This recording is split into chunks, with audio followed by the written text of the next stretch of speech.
वो कि अगर आपको इलेक्शन जीतने थे तो पता नहीं आप किसके सफीर को घर भेज देंगे, तो हम आधे दुनिया से हम लड़के रहेंगे।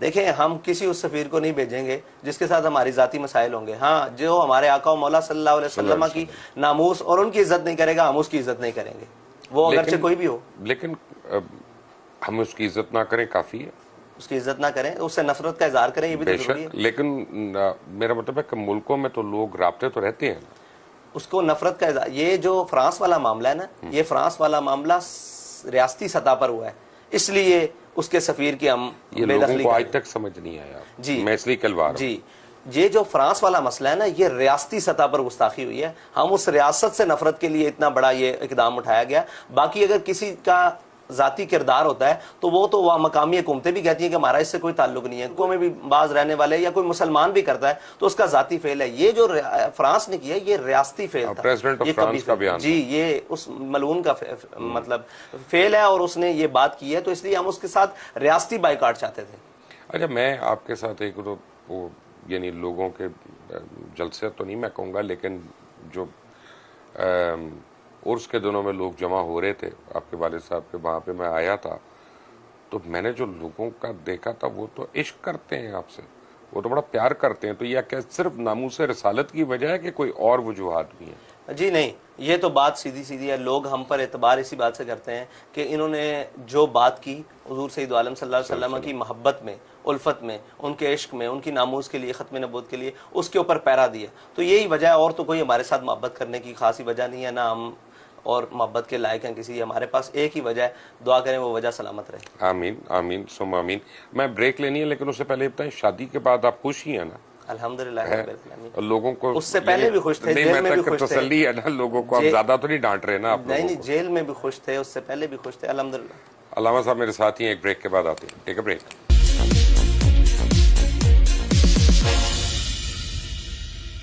लाइफस्टाइल अपग्रेड किया तो फैंस क्यों नहीं? Royal smart lifestyle. ACDC inverter fans, permanent magnet motor से 50% बिजली बचेगी। Very smart. Such amazing features, जैसे ये 7 स्पीड रिमोट कंट्रोल, बिल्कुल नॉइजलेस। सिर्फ रॉयल एसीडीसी फैंस में है टर्बो स्पीड और डिमर की भी जरूरत नहीं। Smart choice my queen. बदले हवा के रंग, रॉयल फैंस के संग। रॉयल, साथ जिंदगी भर का। अब अल राज़िक गार्डन में सिर्फ 20% डाउन पेमेंट से प्लॉट का कब्जा लेकर अपना घर बनाने के ख्वाब को पूरा करें और बाकी अदायगी करें 4 साल की आसान अक़सात में। Al Raziq garden housing scheme, a project of Bismillah developers. हर मौसम में मेरा चेहरा रहे बिना चिपचिप, सॉफ्ट सॉफ्ट। बताओ कैसे? नया पॉन्ड्स लाइट मॉइस्चराइजर हर मौसम के लिए। इसका विटामिन ई लाइट फॉर्मूला जिल्द में फौरी जज्ब होके दे बिना चिपचिप और सॉफ्ट सॉफ्ट स्किन। नया पॉन्ड्स लाइट मॉइस्चराइजर। पेशावर कोई आम शहर नहीं, एक अलग ही दुनिया है। यहाँ की जमीन, यहाँ के लोग गुनगुनाते हैं, मुस्कुराते हैं। नोवा सिटी पेशावर, ये दुनिया ही अलग है। अच्छा, तारीख का मतलब बताएं मुझे। तारीख अंधेरे को लेने हैं। अच्छा, तो जिंदगी के मजे लो। जमहूरियत की अगर वो नाम लेते सिक लीव भी कोई लेने की चीज। एक फ्रांस को ललकारा तो उन्होंने पूरे अमेरिका को ललकार दिया है, तो अब उनका मुस्तकबिल वो वक्त गुजर गया है जब ललकारने का वक्त था। अच्छा, हाँ, सीट पर बैठकर ललकारा जाता है, और अगर ललकार दिया जाए और बाद में जाके एम्बेसियों में वजाहत दी जाए कि हम आपको नहीं कह रहे, ये हमारा सियासी बहन है। अच्छा, ये दी उन्होंने वजाहत? हमारे तक तो यही इतलात है कि उन्होंने अमेरिका की एम्बेसी में जाके माफिया भी मांगी। एक दफा नहीं, 3-4 मरतबा। माशाल्लाह। अच्छा आजाद, अब ये बताएं कि आपसे कुल कितने मुआहदे हुए थे हुकूमत के इस क्रैकडाउन के दौरान, या शुरू से चलते? नहीं, शुरू से चलते। शुरू से तो नून लीग के साथ पहला मुआहदा हुआ, ठीक है जी। उसके बाद एक और मुआहदे को ऊपर अमल दरामद करने के लिए एक धरना हुआ। बहरहाल वो मुआहदा फिर हो गया। उसके बाद फिर एक फैजाबाद में दूसरा, हम फ्रांस के खिलाफ गए तो एक मुआहदा हुआ। फिर उसके बाद उस मुआहदे की तोसी की गई, ठीक है। फिर वो 12 अप्रैल को एक सानिया पेश आया। उसके बाद फिर एक मुआहदा हुआ जो तकरीबन शायद 19 की रात को हुआ, मैं जेल में था, 19 की रात को तय पाया। उसके बाद वो मुआहदे से भी मुनहरिफ हो गई हुकूमत, तो फिर एक 7 माह बाद एक और मुआहदा तय पाया। तो वो मुआहदा नहीं था असल में, जो जिस मुआहदे में आखिरी मुआहदा था उसमें तो मैं खुद मौजूद था, साहबजादे मेरे पास लोग आए थे, तो वो मुआहदा ज़बानी कलामी बात थी, तो मैंने कहा था कि अब आप अमल करके दिखाएंगे, कागजों वाली बात तो खत्म हो चुकी है, ना आपको हम पर है ना हमें आप पर एतबार है। अच्छा, हुआ ये कि एक तरफ वफाकी वज़रा ये कह रहे थे कि आप भारत से पैसे ले रहे हैं, आप रॉ के एजेंट हैं, दूसरी तरफ आपको जो है उड़ा कर स्पेशली जेल से निकाल के रातों रात इस्लामाबाद लेके जाया जा रहा था खुफिया मुलाकातों के लिए। तो आपने पूछा अपने दोस्तों से कि यार एक तरफ मुझे ये कह रहे हो, दूसरी तरफ मुज़ाकरात कर अच्छा, इस मुल्क में जो भी चीज़ होती है ना वो वक्ती होती है। उस वक्ती चीज़ को ठंडा करने के लिए जिसके मुंह में जो आता है वो बके जाता है। यानी पाकिस्तान का मतलब क्या, जब हमारे बड़ों ने बनाया था तो क्या ला इलाहा इल्लल्लाह, आजकल इन लोगों ने बना दिया कि पाकिस्तान का मतलब क्या, जो मुंह में आए बके जा। यानी कोई तैयारी के बगैर, किसी चीज के बगैर, जो जिसके दिल में आता है वो सामने फंसता है। वो ये नहीं कहता कि भाई मैं आपको पूछकर बता दूंगा, मेरे पास इन्फॉर्मेशन नहीं। वो समझता है, अपना पूरा हक समझता है कि मेरे जेन में जो चीजें आई हैं मैं उसको बता दूं और उसको बयान कर दूं। तो यही हालात उस वक्त हुकूमत और उनके वजीरों की थी कि जो उनके मुंह में उनको खुद नहीं पता था कि हम क्या चाहते हैं, मुआहदा कहाँ हुआ है, कैसे, लेकिन वो समझते थे कि हम अपना जनाब रौब जमाने के लिए, और शेख रशीद जैसे लोग और फवाद चौधरी जैसे लोग मीडिया पे आकर, ये तो आप मीडिया वालों की भी मेहरबानी है कि उनकी लायानी गुफ्तगू पूरी कौम को सुनाते रहते हैं। आप ये नहीं याद आपको कि हमारे वारंट निकल आए थे आपकी वजह से? वो बिल्कुल याद, मेहरबानी याद नहीं आपको? अब मैंने बहसियत मजमूई, हाँ बिल्कुल, लेकिन एक बहसियत मजमूई अगर बात करें तो मैं आपको जो बात कहने लगा हूँ वो जरा सख्त है, मैं पहले उसके लिए अपोलोजाइज कर रहा हूँ, माजरत कर रहा हूँ। नहीं, आपको जरूरत नहीं। हमारा एक आम तासुर है कि मौलवी से बचो, मौलवी तशद्दुद पसंद है, मौलवी जो है औरतों पर जुल्म करने वाला है, मौलवी जो है बच्चों की तालीम के खिलाफ है, मौलवी जो है वो प्रोग्रेसिव होने के खिलाफ है। और फिर हमें तो एक आम आदमी को पता नहीं चलता कि जी ये देवबंदी है, ये अहले हदीस है, ये अहले सुन्नत है, ये अहले तशी है, ये बिल्कुल नहीं पता। तो जब हम मौलवी को देखते हैं हम सबको एक साथ कर देते हैं।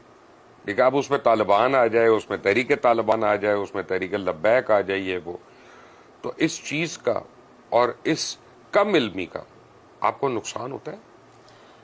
देखिए, हमें जाती हैसियत में तो कभी नुकसान नहीं होता इन सारी चीज़ों। Welcome back from the break. और ब्रेक पे जाने से पहले आप बातें सुन रहे थे खरी खरी अल्लामा साद रिजवी साहब की। अल्लामा साहब, मुझे ये बताइएगा कि जब तहरीक लब्बैक का धरना था, तहरीक लब्बैक की मार्च थी, तो मैं खुद देखा, मैंने आपके जितने कायदीन थे वो सारे अपने बच्चों के साथ वहाँ पे थे। ये वो खुद आपके घर वाले, आपके छोटे भाई जो थे, उनको तो यानी पुलिस की लाठियाँ भी पड़ी, काफ़ी कुछ हुआ।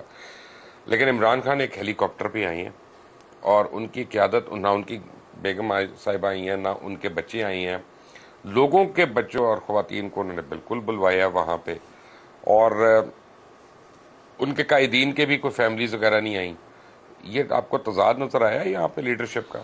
जी, ये लीडरशिप का तजाद है। इसमें हमारे कायद ने हमारी तरबियत की थी। वो पहले फैज़ाबाद में भी हम दोनों भाई मौजूद थे, हम दो ही भाई हैं, दोनों भाई मौजूद थे।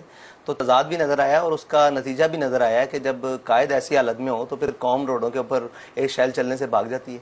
ये आपने देख लिया और मैंने भी देख लिया। अगर कायद खुद सामने हो लोगों के, और लश्कर थोड़ी लड़ते हैं, वो तो कायद लड़ाता है। तो साफ ज़ाहिर है जब लश्कर हवा में उड़ रहे हों तो जनाब जो नीचे कारकुन होंगे, जो जिनको मुजाहिद कहा जा रहा है आजकल, तो वो मुजाहिद तो फिर साफ ज़ाहिर है सफ़ों में तोड़कर भागेंगे।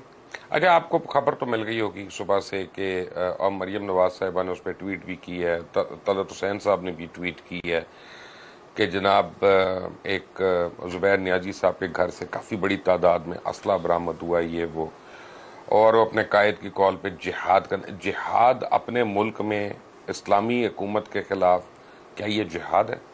अब देखें, जिहाद की तो कई इस्तिलाहें हैं, पता नहीं खान साहब ने कौन सी उसको और किस टाइम पे चूज़ किया है। तो आप वो जो हम सब पर कहते हैं कि ये मजहबी कार्ड खेलते हैं, तो ये मजहबी कार्ड नहीं, जिहाद वो कोई नया लफ्ज़ निकाल कर लाते तो हम मानते हैं कि जनाब ये सियासी लफ्ज़ है और ये माशरती, आजकल इसका मजहब से कोई ताल्लुक नहीं है। रियासत मदीना बना रहे हैं, तो रियासत मदीना मजहबी कार्ड नहीं है? हाँ बिल्कुल है। तो जब रियासत मदीना का नाम लेकर खान साहब इस मुल्क में सियासत कर सकते हैं, तो हम नामूस रिसालत, पाकिस्तान का मतलब क्या, ला इलाहा इल्लल्लाह मुहम्मद रसूलुल्लाह, ताजदार खत्म नबूवत, ये नारा लगा के पाकिस्तान में सियासत क्यों नहीं कर सकते? ये दोहरा मेयार क्यों है? ये तो अब मेरे पास कोई जवाब नहीं है। तो इसी तरह ये इसका जवाब किसी के पास भी नहीं है कि वो जब भी बात आती है हम पर अटैक कर लेते हैं और जब जवाब देने की बारी आती है तो खामोश। लेकिन आज सुप्रीम कोर्ट ने उनको थोड़ा रिलीफ पहुंचा दिया कि जी इनके लिए रास्ते भी खोल दो, इनको इस्लामाबाद भी आने दो, एहतजाज भी करने दो। आपकी दफा तो हमें मीडिया को भी ब्लैकआउट हो गया था ना। यही तो दोहरा म्यार है कि वो अदालतें हों या कोर्ट्स हों या मीडिया हो या कोई भी हो, वो अपना रवैया हमारी मर्तबा तब्दील कर लेते हैं। अगरचे वो भी इसी कौम के बेटे हैं, ये पाकिस्तानी कहलाने वाले होते हैं। हमारे एहतजाज में कोई शख्स भी पाकिस्तानी शनाख्ती कार्ड के बगैर नहीं होता।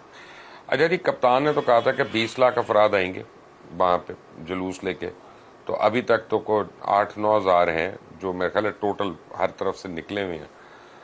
अब सोशल मीडिया पे अगर देखा जाए तो उनका बड़ा तूफान है, लेकिन आपके लोग सोशल मीडिया पे जुड़ जाते हैं उनको, ये आपके पास कहाँ से इतना पैसा आ रहा है सोशल मीडिया पे लगाने के लिए? नहीं, हमारा पैसा नहीं है, हमारे लोग हैं। हम मुतवस्सित तबके से ताल्लुक़ रखते हैं, कोई इतना मामला नहीं है, लेकिन जज्बा ज़रूर है और हकायक ज़रूर हैं और वक्त ने सिखा दिया है। और उनके पास अगरचे वसाइल ना हों, कम वसाइल हों, लेकिन वो अपने जज्बे से उसको मुकम्मल कर लेते हैं, ये आपने देखा। अच्छा जी, आपके ख्याल में इलेक्शन पहले होने चाहिए कि लेट? इलेक्शन अपने वक्त पर होने चाहिए, अगले साल। बिल्कुल। तो अब जो इमरान खान इतना बेचारा रो पिट रहे हैं, तो कोई आधे पौधे पहले ना करा लें? तो मैं तो ये कहता हूँ कि इलेक्शन होने के बाद भी वो ऐसे रो पिट रहे होंगे, फिर क्या करेंगे हम? भाई वो तो रोएंगे ना, जब सीटें कम होंगी तो उन्होंने रोना ही है, हमें पता है आज का। तो इसके लिए उन्हें इंतजार करना चाहिए। वो जमहूरी आदमी है, उनको तो बिल्कुल, उन्होंने कहा था कि मैं जमहूरियत के लिए स्ट्रगल करके आया हूँ 20 साल, तो उन्हें इंतजार करना चाहिए। अच्छा जी, तहरीक लब्बैक जो है ये भी सही है बात है कि खुद से शायद 250 सीटें नहीं ले सकती, ये अभी नहीं ले सकती। अगर 2 इलेक्शंस के बाद ले ले तो वो अल्लाह को पता। तो क्या ऐसी सूरत में आप मुख्तलिफ जमातों से इल्हाक करने का सोचेंगे कि सिंध में करें, KPK में करें या पंजाब में करें?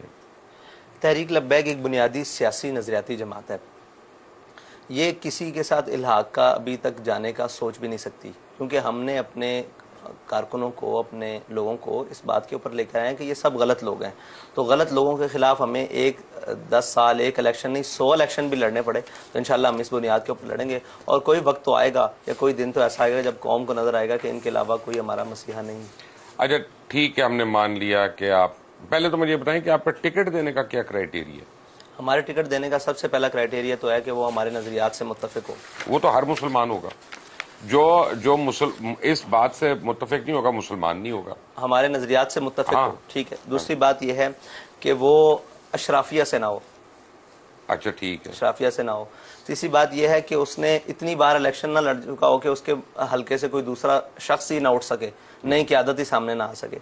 और तीसरी बात यह है कि वो हमारे साथ मुश्किल हालात में भी वैसे ही खड़ा हो जैसे इलेक्शन के अमल में खड़ा होता है। अच्छा, तो एक तो होता है ना कि ये तो चले आपका इलेक्शन का स्लोगन हो गया, लेकिन आपका इलेक्शन का मंशूर क्या होगा कि आप आके क्या करेंगे? इलेक्शन में आके क्या करेंगे? यानी उसके जीत के क्या करेंगे? जीत कर, हम इलेक्शन जीत कर सबसे पहले तो ये जितनी चीजें हैं, एक तो मईशत के ऊपर सूद मुसल्लत है उसको खत्म करेंगे, पहला बुनियादी मामला है, ठीक है जी। उसके बाद जितनी भी ये मुल्क का आइन इस्लामी है, ठीक है जी, उसकी जितनी भी इस्लामी शिकें उसको नाफिज करने की कोशिश करेंगे और जहां तक अगर मुमकिन हो सका इस्लामी निज़ाम के तरीके से कार से इसको ढालेंगे पूरे निज़ाम को। मुझे बताएं कि इस्लामी निज़ाम जो है, अभी ज़रा सी एक्टर की बात है यहाँ पे, क्योंकि हमारे मसलक की इख्तलाफात इतने ज़्यादा हैं और फ़िक़ही हमारे इख्तलाफात इतने ज़्यादा हैं कि किस मसलक का निज़ाम जो है वो माना जाएगा। देखिए, मैं आपको एक अर्ज़ कर दूँ कि फ़र्ज़ करें मेरा और आपका रोज़ा खोलने का एक टाइम नहीं है, रोज़ा रखने का एक टाइम नहीं है, नमाजों की तादाद पे तयन नहीं है, तो अब किसका इस्लाम माना जाएगा?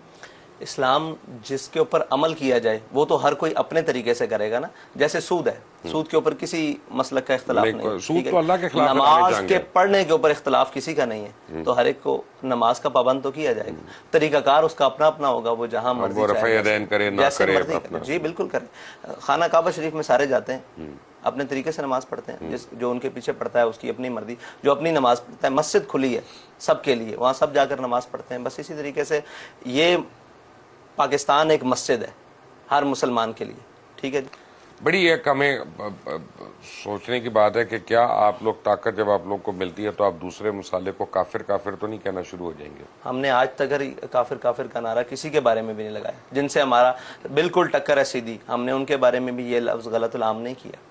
अच्छा, तो अब मुझे बताएं कि आप सूद कैसे खत्म करेंगे, उसका मुतबादिल कोई निज़ाम है आपके पास? जी वो बिल्कुल है, वो वक्त आएगा तो आपको चलाकर दिखाएंगे। नहीं, एक दफ़ा हमने इमरान खान का यही बातों का यकीन किया था कि मेरे पास टीम है, मैं आकर ठीक चला दूंगा, आज तक हम भुगत रहे हैं। नहीं, ऐसा नहीं है। इमरान खान और उसके तो लॉन्ग मार्च को पुलिस लाठी चार्ज करके इधर उधर कर सकती है, तानू कौन इधर उधर करेगा? तुसी ते बेड़दे छते दी तां चिपक जांदे हो सारियां नूं। नहीं, ऐसी बात नहीं है। वो जब देखें, एक अमली जिंदगी है, एक है बाहर बैठकर बातें और एक है अमली तौर पर जब सूद के खिलाफ सारी चीजें आएंगी तो वो हम उसको अमल करके दिखाएंगे। अभी तो बातें हैं, मैं आपको कहूँ यहाँ से वो तो एक लंबी मईशत को छोटी 10 दिनों में तो खराब नहीं हुई पाकिस्तान की, तो ये 75 दिनों का काम तो नहीं है, लेकिन इसकी बुनियादी चीजें वो उन ट्रैक पर तो इंशाल्लाह डाल देंगे जिससे मईशत दिन ब दिन बेहतरी की तरफ जाए, उस ट्रैक से उतार देंगे जिस पर अबतरी जा रही है। पाबंदियां रही हैं आपको कवरेज देने पे? जी, ये मालूम है। तो ये कभी आपने इसकी तहकीक की है कि ये क्यों ऐसा? इंटरनेशनल प्रेशर है इनके ऊपर, और सिर्फ मीडिया के ऊपर पाबंदी नहीं है। आप मेरी अभी तस्वीर फेसबुक पर या हमारे कायद की तस्वीर या तहरीक लब्बैक लिखें, आपका अकाउंट सस्पेंड कर देंगे 90 डेज़ के लिए, फिर उसके बाद आपके अकाउंट को उड़ा दिया जाएगा। तो इसके लिए हमने पटिशन वगैरह डाली हैं, लेकिन है जुर्म ज़ईफ़ी की सज़ा मर्ग मफाजात। तो जब तक ताकत नहीं है, जब तक बुनियादी नहीं है, तो कौन सुनता है?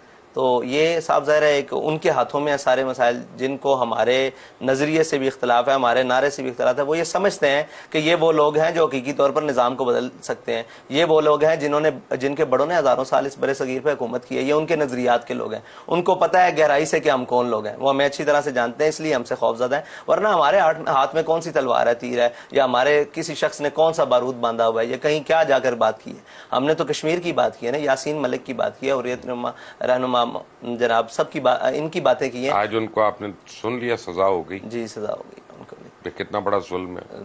अब देखें, इसकी सजा के मुहर्रिकात कौन है जिन्होंने आज तक कश्मीर के नाम पर कौम को खाया और उनके लिए कोई अमली इकदाम नहीं किया। देखिए, आप जहां से मर्जी बात करें, जब ये कहते हैं जी जंग मसले का हल है, तो हम कहते हैं आप उठाकर तारीख देख लें, जंग ही मसले का वाहिद हल है। आप तो आज तक कश्मीर के लिए उनसे तगड़ी कोई बात भी नहीं कर सके। तो जब ऐसे होगा तो ऐसे यासीन मलिक हज़ारों भी हों, वो तख्तादार चढ़ते रहेंगे या कह दो बंद की सोबतें बर्दाश्त करते रहेंगे, कश्मीर का अमली हल नहीं निकलेगा। कश्मीर तो वैसे भी कहा जाता है कि अब आप हार चुके हैं उसके ऊपर, तो कश्मीर वैसे ही वापस मिल सकता है जैसा तरीकाकार इस्लाम के अंदर मौजूद है, और वो है जिहाद। अगर उससे आप आंखें छुपाते रहें, क़यामत भी छुपाते रहें, तो कश्मीर तो आपके हाथ में आने वाला नहीं है।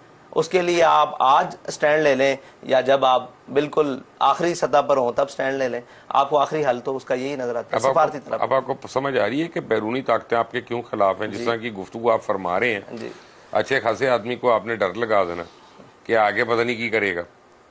आगे कुछ भी नहीं करेगा, पाकिस्तानी को इज्जत से जीने का हक देगा, कम से कम यही करेगा, और तो कुछ नहीं करेगा। आप देख रहे हैं करासक, मेरा नाम मुबश्शिर लुकमान है। अल्लामा साद रिजवी हमारे साथ ही हैं। एक ब्रेक के बाद एक break.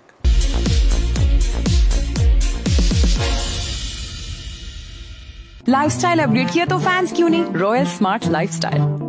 AC/DC inverter fans, permanent magnet motor से 50% बिजली बचेगी। Very smart. Such amazing features, जैसे ये 7 स्पीड रिमोट कंट्रोल, बिल्कुल नॉइजलेस। सिर्फ रॉयल AC/DC फैंस में है टर्बो स्पीड और डिमर की भी जरूरत नहीं। Smart choice my queen. बदले हवा के रंग, रॉयल फैंस के संग। रॉयल, साथ जिंदगी भर का।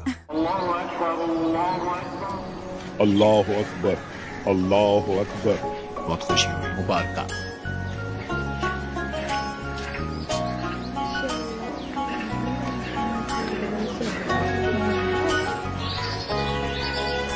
हुण सब तो जरूरी काम किथे रहना बन्ने। अब्बा जी केड़ा काम? पापा आन दो। अस्सलाम वालेकुम।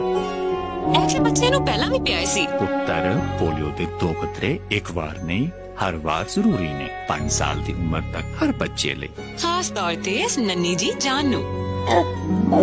हाँ, बचपन सानू भी ते पोलियो दे 2 खतरे पिलाए सड़ना। पोलियो वैक्सीन साढ़े बच्चों को पोलियो तो बचाती है, मानू मजबूत बनाती ते पोलियो वर्कर्स लिए हर बार अपने दरवाजे खोलो और पैदाइश के वक्त हर बच्चे बच्चे ते हाथ ते निशान पोलियो के कतरे पिलाने तो बाद आके कोई बच्चा पोलियो की वैक्सीन तो महरूम। अपने बच्चों पोलियो के कतरे पिलाए बगैर उन्होंने हाथ ते निशान ना लवाओ, ये उन्होंने मुस्तकबिल का सवाल है। बरकतों ने खुद कलाम किया, रब ने रिश्तों का इनाम दिया। ये जो मौका है यही तो तोहफा है, मोहल्ले के बर्तन में खुशियों का बोसा है। हो जो रचा दे गहरापन, ईद लाई अपनापन, ईद लाई अपनापन, ईद लाई अपनापन। जानी जानी जानी जानी जारेगा मारेगा, जानी जानी जानी जा मा गा मा करेगा। आज दिल खुले हैं, सब ही साथ मिले हैं, मिट गई है दूरियां, मिट गए फासिले हैं। आओ बनाए ये बंधन, ईद लाई अपनापन। भाई मेरी ईदी। अरे ये है जनाब। मैं नहीं बना रही चाय। देख तो लो। इस साल सुप्रीम लाया सोने की ईदी। बैग पे दिए गए नंबर पे मिस्ड कॉल दें और कॉल बैक आने पे अपना कोड दर्ज करें। जगमगा दे सोने सा, ईद लाई अपनापन, यही तो है वो अपनापन, यही तो है वो अपनापन, यही तो है वो अपनापन। सुप्रीम सिटी लाया अपना घर बनाने का एक सुनहरी मौका। सिर्फ 30% एडवांस की अदायगी पर अपने प्लॉट का कब्जा लें और घर बनाएं। और बाकी अदायगी 2.5 साल की आसान के साथ। Supreme City, a project of Bismillah Developers. What are you doing? Awesome is what I'm doing. Sweet, awesome camera, long lasting battery life. Awesome sweet, awesome camera, long lasting battery life. Awesome is for everyone. Bismillah housing phase 2 अब development के आखिरी मराहल में best infrastructure और modern lifestyle की तमाम सहूलियात के साथ पाकिस्तान का सबसे बड़ा dancing fountain ring road of Ferozepur की प्राइम लोकेशन पर Bismillah housing phase 2, a project of Bismillah developers. अस्सलाम वालेकुम, मैं हूं अजहर अब्बास रावलपिंडी शहर से और मैंने जीती है ब्रूक बॉन्ड सुप्रीम की तरफ से सोने की ईदी पूरा 1 तोला सोना। जी ये मैं अपनी वालदा को गिफ्ट करूंगा क्योंकि ये उन्हीं की दुआओं की वजह से मेरा इनाम निकला। मैंने 10 दिन पहले सुप्रीम के पैक पे दिए गए नंबर पर कॉल की और अपना कोड दर्ज करवाया। आप भी अपनी किस्मत आजमाएं सुप्रीम के साथ। लेने हैं तो जिंदगी के मजे लो। सिक लीव भी कोई लेने की चीज है, देनी है तो झप्पी दे दो। इन्फेक्शन का रिस्क भी कोई देने की चीज है, फैलानी है तो खुशियाँ फैला। जरासीम भी कोई फैलाने की चीज है। जब डेटॉल एंटीसेप्टिक लिक्विड घर की हर बकेट का हिस्सा हो तो आप और आपका घर रहें महफूज और सबको बचाए 100 किस्म की बीमारियों वाले जरासीम से। डेटॉल के रोजाना इस्तेमाल से मेरे अपने महफूज रहें। अरे आयजा, घर में दावत है, बाकी सब चीजों की तरह कमोड तो चमक रहा होगा। बिल्कुल, सफाई के लिए डिटर्जेंट और पीलेपन के लिए तेजाब जो इस्तेमाल करती हूँ। मैडम, तेजाब सफाई कम बहता ज्यादा है, इसलिए जंग, पीलापन और जरासीम छोड़ जाता है। आपको चाहिए हार्पिक 10X मैक्स क्लीन। इसका खास गाढ़ा फॉर्मूला कमोड पे ठहर के दे तेजाब के मुकाबले 10 गुना बेहतर सफाई, मिटाए पीलापन और करे जरासीम का भी खात्मा। ये तो मान गई, अब आपकी बारी। अब अल राज़िक गार्डन में सिर्फ 20% डाउन पेमेंट से प्लॉट का कब्जा लेकर अपना घर बनाने के ख्वाब को पूरा करें और बाकी अदायगी करें 4 साल की आसान अक़सात में। Al Raziq garden housing scheme, a project of Bismillah developers. हर मौसम में मेरा चेहरा रहे बिना चिपचिप सॉफ्ट सॉफ्ट। बताओ कैसे? नया पॉन्ड्स लाइट मॉइस्चराइजर हर मौसम के लिए। इसका विटामिन ई लाइट फॉर्मूला जिल्द में फौरी जज्ब होके दे बिना चिपचिप और सॉफ्ट सॉफ्ट स्किन। नया पॉन्ड्स लाइट मॉइस्चराइजर। पेशावर कोई आम शहर नहीं, एक अलग ही दुनिया है। यहाँ की जमीन, यहाँ के लोग गुनगुनाते हैं, मुस्कुराते हैं। नोवा सिटी पेशावर, ये दुनिया ही अलग है। टेलीनॉर लाया कम में मोर से ज्यादा फायदा विद इजी कार्ड 650 जो दे रहा है 12 GB डेटा, 3000 टेलीनॉर मिनट्स और 200 अदर नेटवर्क मिनट्स भी। पाओ सब सिर्फ 650 रुपए के लोड में महीने भर के लिए, है ना? कम में मोर से ज्यादा फायदा। बरकतों ने खुद कलाम किया, रब ने रिश्तों का इनाम दिया। ये जो मौका है यही तो तोहफा है। इस साल सुप्रीम लाया सोने की ईदी। बैक पे दिए गए नंबर पे मिस्ड कॉल दें और कॉल बैक आने पे अपना कोड दर्ज करें। सोने सा ईद लाई अपनापन, यही तो है वो अपनापन, यही तो है वो अपनापन, यही तो है वो अपनापन। सिर्फ रॉयल एसीडीसी फैंस में है टर्बो स्पीड और डिमर की भी जरूरत नहीं। परमानेंट मैग्नेट मोटर से 50% बिजली बचेगी। बदले हवा के रंग, रॉयल फैंस के संग। रॉयल, साथ जिंदगी भर का।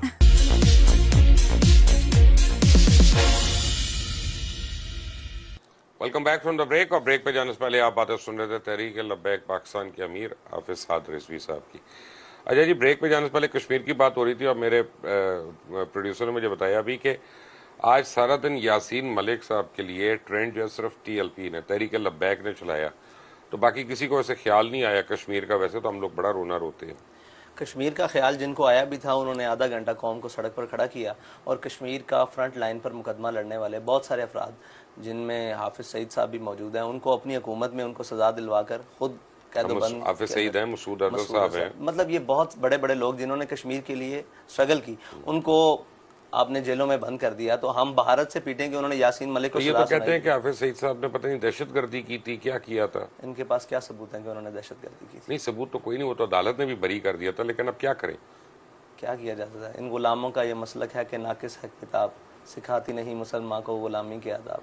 तो ये जिस निज़ाम के हम तहत चल रहे हैं वो सारे गुलामाना है। आपने गुलामी का दम भरा है और आज आप कह रहे हैं कि हम आज़ादी का नारा लेकर चल रहे हैं, तो इससे बड़ी मुनाफिकत क्या हो सकती है कौम के साथ? तो आपके ख्याल में इमरान खान मुनाफिक है?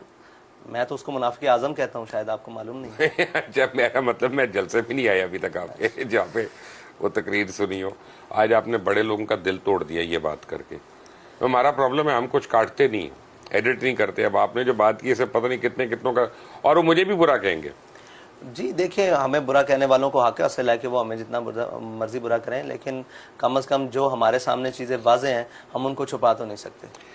अच्छा अगर सब कुछ ठीक है एक जगह पे, लेकिन अब मज़हब के नाम पे जितने इस मुल्क में कत्ल होते हैं, तशद्दुद हुआ हुआ है, उसकी कभी किसी आलम दीन ने मुजम्मत नहीं की। यानी मुजम्मत की है बगैर नाम लिए, या सिर्फ अपने मुखालिफ मसलक की है। लेकिन हमने कभी उलमा काउंसिल ने या और लोगों ने सर जोड़कर ये नहीं बैठे कि हमारी जो बदनामी का बायस बन रहा है और हमारे मज़हब की आड़ में जो लोग दहशतगर्दी कर रहे हैं या कुछ कर रहे हैं, उनको हम कैसे एक्सपोज करें। कैसे आप ये कह सकते हैं कि उनको एक्सपोज नहीं किया? मुफ्ती मुनीबुर रहमान साहब की सरबराही में वो पाकिस्तान के बयानिए के तौर पर एक पूरा चार्ट बनाया गया था, जिसके अंदर तमाम पाकिस्तान के उलमा, मशाइख, तमाम मसालिक के और तमाम हर मकतबा फ़िक्र से ताल्लुक़ रखने वाले वो तमाम मुत्तफ़िक थे। ये सारा कुछ किया गया, लेकिन मसला ये है कि जब कोई वाक़या होता है तो उन सारी चीज़ों को पसे पर्दा डालकर एक नया बयानिया लाकर आमने खड़ा करता है। जी इनकी वजह से आप देखें कि ये जो सियालकोट में सान्या हुआ था, एक वो मैनेजर का कत्ल था श्रीलंकन का, तो उसके ऊपर सबसे पहले मुज़म्मती बयान हमने दिया था, भाई नहीं ऐसे नहीं हो सकता ये जो कुछ हो रहा है। लेकिन देखा ये जाए कि उसको हमने दे दिया, लेकिन अब जो उसके खिलाफ उसके अंदर मुलव्विस हैं उनको अगर बरी मिल जाए, उनको सजा ना दी जाए, तो उसकी जिम्मेदार तहरीक लब्बैक तो नहीं है, उसकी जिम्मेदार तो वो लोग हैं जिन्होंने उनको बरी करना है या जिन्होंने उनको छोड़ देना है। उस मुकदमे को कमज़ोर करने के लिए जो कुछ किया जाए, तो जो कुछ जिन्होंने किया है वो जिम्मेदार उसके वो हैं, तहरीक लब्बैक तो नहीं है। अच्छा ये मुझे बताइएगा कि आपको वैसे दो जमातों का मुझे पता है, क्या ज़्यादा जमातों ने आपसे राब्ते किए हैं इल्हाक के लिए? जी बहुत सारे लोग आते हैं सियासी, इवन PTI आ चुकी है, PTI, PMLN और इस PDM के अंदर बहुत सारी जमातें हैं जो कोशिश करती हैं। तो मैं PTI को वैसे भी तनकीद की जद में ज़्यादा इसलिए नहीं करना चाहता कि वो अब बेचारे उनकी कोई हालत नहीं है। हमने उस वक्त इमरान खान से सामने खड़े होकर बात की है जब वो बात के मुकाबले में गोली मारता था, हमने तब खड़े होकर बात की। अब तो उस बेचारे को खुद शैल पड़ रहे हैं, उससे क्या बात करें।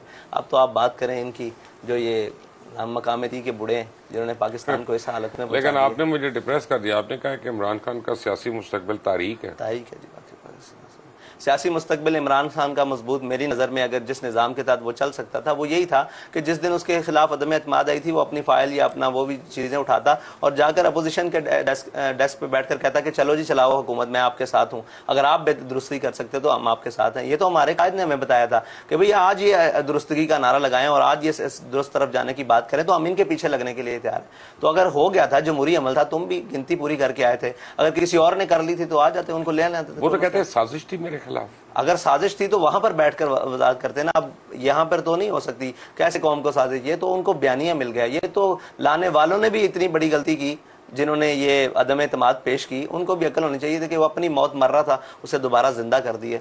लेकिन अपना मुल्क का भी तो बेड़ा गर्क हो रहा था ना, और 2-3 महीने इसी तरह चलता रहता तो क्या होता? मजीद हो रहा है।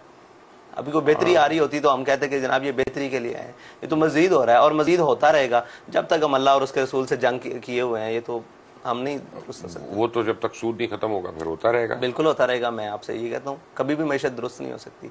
आज देखें हम कितने कर्ज हैं, तकरीबन 2,30,000 अरब से तो ऊपर हमारा कर्जा हो चुका है।